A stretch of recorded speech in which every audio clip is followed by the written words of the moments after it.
Hi, everybody. Welcome to the QB School. I'm JT O'Sullivan. Today, we're talking short week. We're talking Thanksgiving Day game. We're talking extra bye week. We're talking about what the procedure looks like, what the process looks like. Ooh, almost spilled that thing. What the process looks like as we go into kind of this extra bye week. And so people always ask me, what's it like a bye week in the NFL? What's the schedule? What are you getting after? What's a self-scout? All those things we're going to dive into. Also going to talk a little bit about running back pass protection, wide receiver splits, athletic trainers, and then maybe even what are the best ways to kind of teach and install an offense at a lower level. So this should be a great one. Thanks so much for being here. Let's dive into it. Welcome to the QB School. Boom!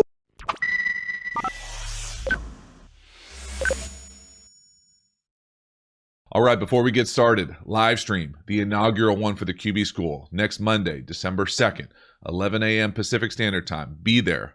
Bring some questions. Be ready to go. Should be fun. I'm really excited. Let's dive into the Q&A.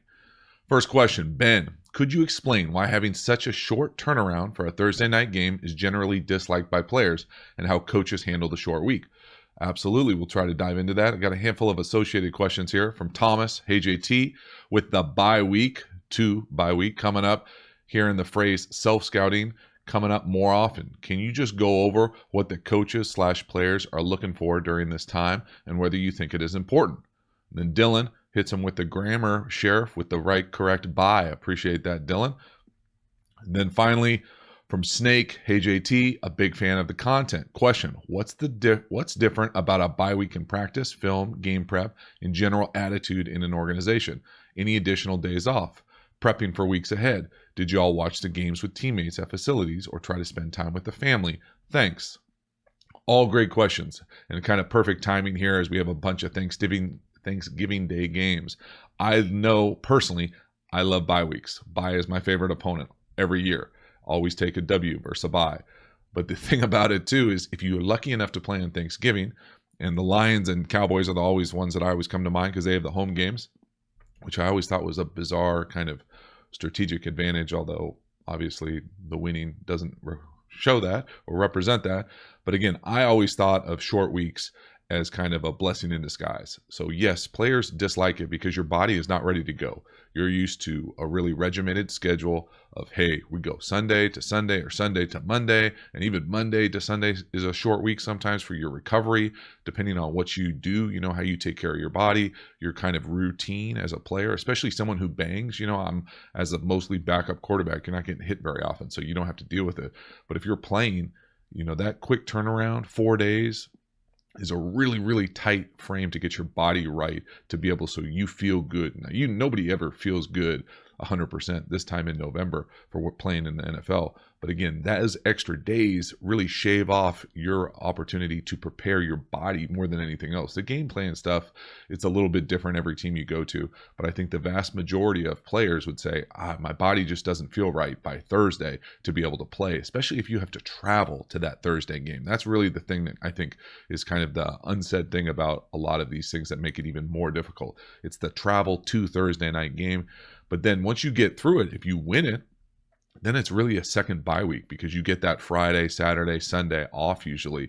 And it's a really nice way to kind of resurge, especially this Thanksgiving Day game. I always thought it was kind of the trampoline into the end of the season. If you play on Thanksgiving and you get the win, which I never did, but I always assumed that if you got the win, it would trampoline you into kind of having an extra bye week to get your team right, to get your mind right, to go for that December really meaningful football. And so I always used to love it. I know as a fan, as someone who loves football, it's awesome to be able to wake up on Thanksgiving, especially if you're on the West Coast, and watch football basically from the start of the day all the way through till the end of the day now at the third game. It's one of those things where I love it. I think it's almost like a weird new pseudo-American holiday to be able to watch all these kind of football every day, all day. And then it turns into this like weird weekend where like now there's games on Friday, games on Saturday, you got high school championship games all weekend too. So it's one of those things where it's like this like extended holiday, football holiday that I love, and it's a lot of fun. But as a player and as a coach, it creates some issues. And so schedule wise, I think on a short week, any Thursday, let's not talk about Thanksgiving, any Thursday game, usually you're going to have in a normal week in the NFL, Tuesday is the off day. Now, off day is different for different people, but the day where you don't have any scheduled practice or facility time. Now, on a short week, You basically have Monday, Tuesday, Wednesday, and if you're traveling, Wednesday's a travel day. And when the day before the game is really kind of an abbreviated walkthrough. So really, that whole week becomes a walkthrough. You're going to have walkthroughs on Monday, probably get a light lift. You're going to have walkthroughs on Tuesday, which normally be your off day, where you're not feeling good on Tuesday usually. It's that second day is when you're kind of, your body's in full recovery mode, swollen, decompressing, all of those things, anti-inflammatory. You're trying to get back. And then Wednesday, you got to ramp it up. You got to start feeling good. And you got to travel. Half the teams have to travel. And so all those things really condense the preparation. The other thing that coaches usually do is they will install a larger game plan the week before, knowing that they won't use everything and that they'll have a few things in their back pocket that you've practiced at a high tempo in real practices that you might not run that Sunday, the Sunday before a short week, knowing that you can then carry over that preparation into that Thursday night game. I think is a little trick of the trade that I think most people do, but I think you probably wouldn't think about if you weren't on the inside looking out. And so it's one of those things where you over install the week before, you're then able to walk through. Basically everything is a walk through, jog through tempo, trying to get your body to feel right. It's all about making sure that everybody's got fresh legs for that Thursday night game, especially if you're traveling, and be able to go, and how important those short week wins are, because they really trampoline you into an extra bye week where you can then go in and feel good about the rest of the season, especially when it happens this late in November. So those are my takes on the short week. I love the short weeks, but again, I'm not a lineman, so it's a totally different kind of analysis, in my opinion. Then talking about the actual bye week structure, really bye week structure is going to vary from team to team and year to year. So some teams I know that have been undefeated going into a bye week will get the whole week off. The coach will say, "Hey, I'll see you next Monday. Get out of here. Have a great week." And they really want you to be away from the facility because you're a veteran team. You're playing well, all of those things. Then I've been out some teams that are, in a nosedive, and you have to be there essentially the whole week. Maybe they give you Friday and Saturday off or something like that. And so you don't quite get the same kind of like bye week experience. Basically, everyone is different depending on how you're doing, what the coaches think you need as far as work on the field. Do you have a bunch of young people who need reps, those type of things, where it's an opportunity to get better as a team, to do some self-scout stuff. And when you hear self-scout, to me, I always think that that's kind of a misnomer when it comes to, it's a bye week, let's do our self-scout. Most teams will do self-scout every single week. It might get more attention in the bye week because you can maybe spend some time in practice kind of tweaking things. But again, coaches are going to do self-scouts every week, every game. That never changes. I don't think that's a bye week kind of pattern or bye week behavior. That's a every week behavior. You'll have a self-scout, what do we run out of this formation? What do we run out of this hash? What do we run with this motion? What do we run with this personnel group? Those things are always looked at by coaches, should be looked at every level I'm aware of. We look at it at the high school level. It doesn't mean that it's going to change everything you do. Sometimes you just are who you are. But I think it helps knowing what you are and being able to anticipate kind of what the other side of the ball, what your opponent might do, because they have the same self-scout, depending on how many games they want to go in their evaluation of what you're doing. So those type of things to me, I think kind of get a little muddy when it comes to a bye week. There's not a whole lot of special things. You might do a little bit deeper dive into one section. Say you want to improve your play action, or you want to improve your empty or your screen game. You add an extra period in practice. But again, self-scout is all the time nowadays. There's no off time for a self-scout. You got to be able to know what you are and anticipate what the defense is going to do against you from the offensive perspective. So great question. Hopefully that helped. Short week, bye week, all sorts of different self-scout opportunities. I appreciate the questions. Keep them coming. All right, next question. Jamie, you hear all the time that rookie running backs are having trouble with blitz pickup, quotes. Is this scan concept what they're talking about? So yes, the scan concept is probably an element of what they're talking about. I think the other part of it is that, at lower levels of football, there's just not such a high responsibility on the running back to protect the franchise. They're essentially the emergency brake, that last line of defense as far as protecting what on most teams is the most important player. And so the blitz pickup for the running back is a critical element of it. The other thing is that in the NFL, there's just more exotic blitzes. I used to have a coach say that it's like Star Wars back there. You see all these lasers coming at you. You don't know where they're coming at you, but you got to trust that they're not going to hurt you. You're going to have your defense shield up. And so that running back is the part of the defense shield. They need to know where to look, who they block, and then they obviously have to have the capacity to block someone who's probably bigger than they are coming at them with a running head start. And so it's all about knowing who to block, and then the technique to actually block them. And so is it important? Absolutely. Is it a lot for a lot of, rookie early in their career running backs? Yes. That's why I think guys like Darren Sproles are so important.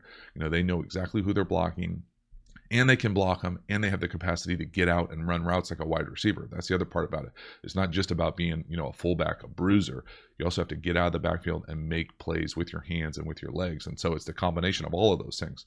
But the most important thing is that there will just be a bunch of new looks that you're not used to. There's no clean cookie cutter third down looks. They're all exotic in the league. You got guys walking around. You have to know who to identify. Who are you responsible for?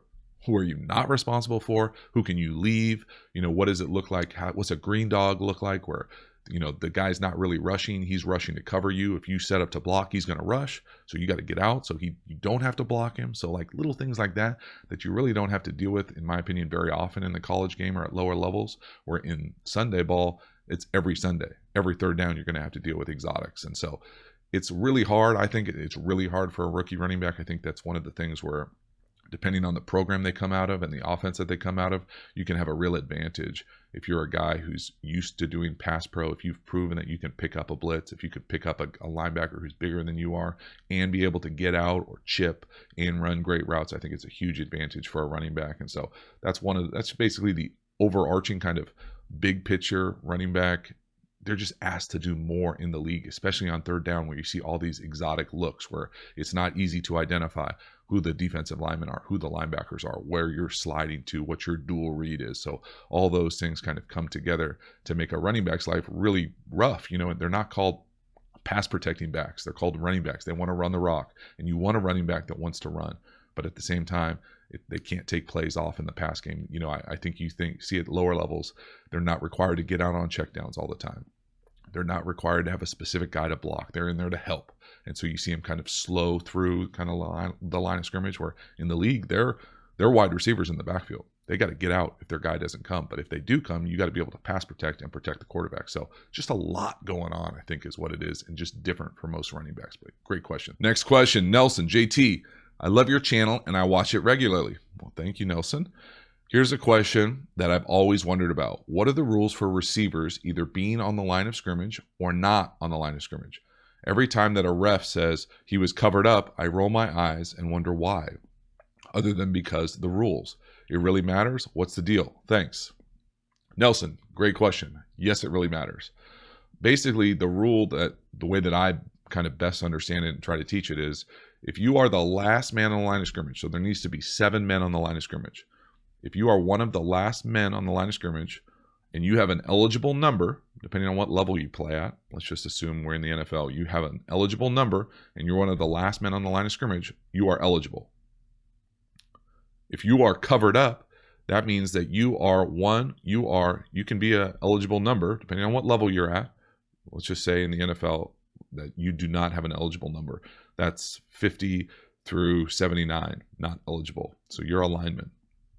You are covered up, meaning you are inside of the last wide receiver on the line of scrimmage. So if you were off the ball and you had an eligible number, you could catch the ball down the field. If you're covered up, it means that you cannot go down the field and catch the ball. It's kind of the simplest way to do it. So in lower levels of football, you don't see it a whole lot in the NFL. There's probably rules against it.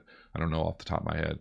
But in lower levels of football, you can intentionally cover up wide receivers. So say we want to overload one side, or we want to put 4 wide receivers on one side.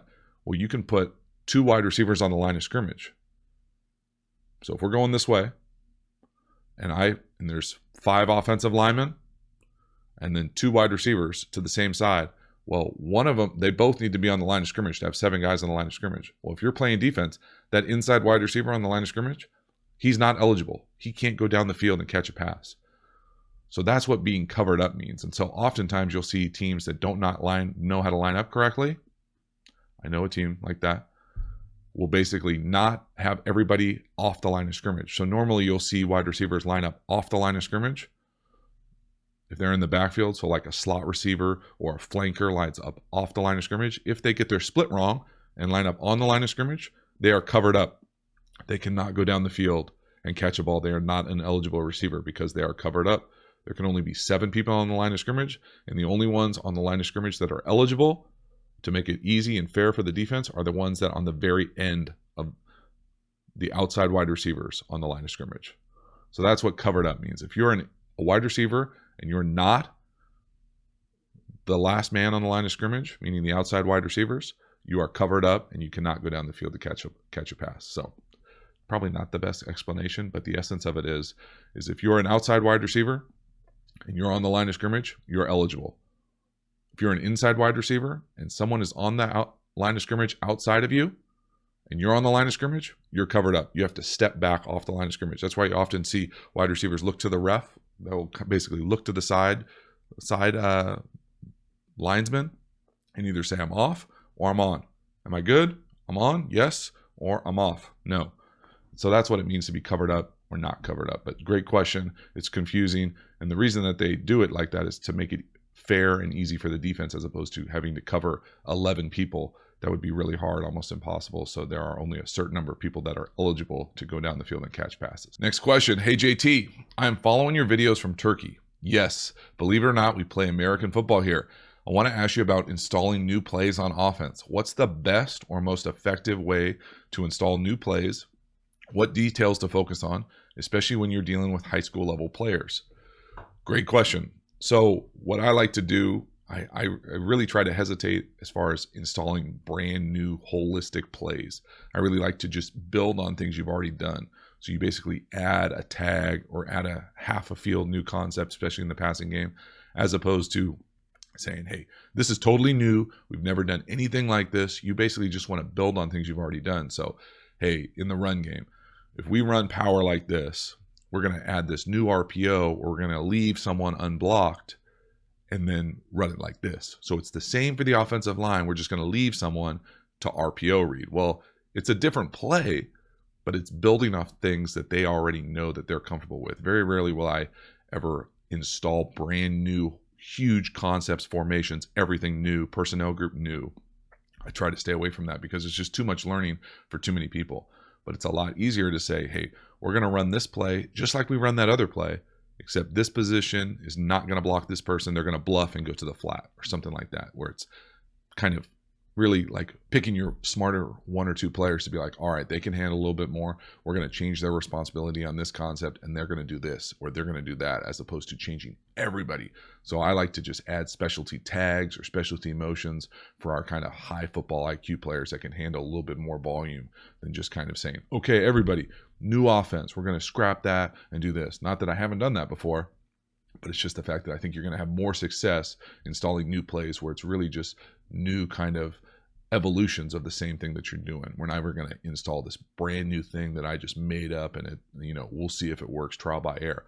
I want to add just little bits and pieces off things that we've already done and built on it, and basically kind of keep the foundation growing and growing as they better understand. The stronger the foundation, the more you can do, the more you can build off of. And so that's the way that I like to install new plays. I don't know if it works for everybody. I know a lot of places that come in there and they'll just throw down a piece of paper and say, these are the new plays this week. This is what we're going to do. I'm not sure how successful that is, especially at the lower levels. I think at the lower levels, you want to build off what you're really good at and tweak it so that people they don't know exactly what you're going to run. You might run it out of a new personnel group, a new formation, a new motion, things like that, or a new split. So all those things to manufacture ways to do what you do, but make it look different and kind of smoke and mirror people a little bit. So that's what we do. Last question here, CJ Hubbard. Hey JT, I'm a certified athletic trainer. Congratulations. You've mentioned how you coach high school football. You speaking on CTE made me think about my coaches this past season. Now that you're a coach and you're more understanding of concussions, how do you view an athletic trainer's role on your team? I look at our role as one to help athletes stay on the field, while some old school coaches view us as grim reapers to removed athletes from play. Thanks for all your content. I have your channel playing in my athletic training room most days to educate my football athletes during the treatment. CJ, I love the question. I appreciate the support of the channel too. I think I would kind of agree with you. I think the athletic trainer, for me, it really depends on your institution, your level. So at the high school level for us, we've got an athletic trainer that has a lot of responsibilities. She's got multiple sports. Football's not her only sport. I understand she's pulled in a lot of different directions. Our relationship has always been based on communication. We try to provide the student athletes. I hope that her kind of mission and kind of what she brings to the value of our program is to similar and aligned with what we're trying to do. And we're trying to create a great student athlete experience and really impact their lives through football or through athletics. And so their safety, their health is a priority. And so we need to work together, kind of a collaboration combination, to make sure that we're providing the best experience possible through athletics and through football specifically. And so we want them to be as healthy as possible. I think with dealing with the high school students it's a lot built about kind of communication, discipline, when you're trying to install a culture of kind of accountability, where our big thing is that we need our athletes to communicate with us. If you're hurt, we're not going to, we want you to be healthy. We want you on the field, but at the same time, you can't keep it to yourself. And so that's the thing that I think we are continually trying to get better on. We try to tell our players that, hey, if you're hurt Friday night and you might not know it walking off the field, you need to get with the trainer, inform the trainer, communicate with the trainer before, let's just say, noon on Saturday, on our Saturday kind of workout meeting. So you have this time frame we expect you to communicate with the trainer. So we're not surprised on Monday or Tuesday when you come and say, hey, I have a headache. I understand that concussions and head injuries and head prevention, all of those things are part of the game. I think for us as coaches and athletic trainers, we just want our students to communicate with us so that we can best help them feel good. Their safety is a priority, but at the same time, we can't do it if we don't know about it. So I think that's the most frustrating thing from the coach's, athletic trainer's perspective. And I think we kind of had this empathy towards each other. I know she's trying to do her absolute best to help us, and I'm trying to do the best to communicate with her as far as what our needs are for the student athletes. And so it's this kind of collaborative kind of process where without the athletic trainers, we're at a real disadvantage. When you have a great athletic trainer, which we do, I think it really helps kind of create this culture of, hey, we have the student athletes' priority is their health and safety. We're going to do everything we can that they have a great experience. And oftentimes having a great experience means being on the field. Now, at the same time, we're not going to put them in any harm's way or danger. We have a process as far as being cleared and all of those things about going to doctors and making sure that we continually reiterate what a priority their safety and health is. And so I think we work together because we speak a similar language. We try to make sure we're kind of promoting the same systems and internal communication. And so those are the things that we try to do. I think she's great at it. And I think she understands where I'm coming from as far as trying to build this communication and accountability for the student athletes. I just personally don't like being surprised on Tuesday when someone misses practice on Monday and then all of a sudden comes Tuesday and says, hey, I have this injury. Well, we have these internal processes for how we're supposed to communicate, but at the same time, oftentimes they're high school students. So you're not always going to get the best result that you think, or they're still learning and you're trying to kind of integrate this communication system into what we're trying to build as a culture and kind of what it looks like to be a high functioning program, all these things kind of working together. But for me, the athletic trainer with the head coach, it's really a collaborative kind of experience where we're both trying to create the absolute best experience for the student athlete. And it comes with communication and accountability and health as a priority. So I appreciate it. Great question. All right, that's a wrap. Thanks for coming for the Q&A. Hopefully you enjoyed it. Anything you want to see answered, hit me up in these comments. Please let me know. Try to do my best to answer as many as I possibly can. I appreciate the support of the channel. If you haven't already, please subscribe. Let me know what you think. Also, get your mind right. Live stream coming 1 week from today. I appreciate all the support. See you next time. Boo!